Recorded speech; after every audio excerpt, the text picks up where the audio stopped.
வணக்கம் ஃப்ரெண்ட்ஸ், இந்த கொஷின் பாருங்க. 16 is to 60. ஓகே, 16லேருந்து எப்படி 60 வருதுன்னா ஃப்ரெண்ட்ஸ் 16 ஸ்கொயர் பண்ணுங்க. 16 ஸ்கொயர்ஸ் ஆர் 256 இப்போ 256ஓட டிஜிட்ஸை மல்டிபிள் பண்ணுங்க. So 2 into 5 10 10 6 are 60. ஓகே, இதுதான் இந்த 60. லாஜிக் கிளியராக இருக்கா? இப்போ இந்த லாஜிக் கரெக்டான 19க்கு டெஸ்ட் பண்ணுங்க.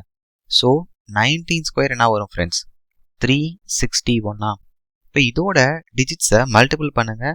3 6 R 18 18 1s R 18. Okay, so 18 வந்துருச்சு. நம்ம லாஜிக் கரெக்டு. இப்போ இதே லாஜிக்கை 12க்கு சப்ஸ்டியூட் பண்ணுங்க ஃப்ரெண்ட்ஸ். ஸோ 12 ஸ்கொயர் என்ன வரும்? 144. இப்போ இந்த டிஜிட்ஸ் எல்லாம் மல்டிபிள் பண்ணுங்க. 1 4s ஆர் 4 4 4s ஆர் 16. அப்போ இந்த கொஷினோட ஆன்சர் ஆப்ஷன் பி 16.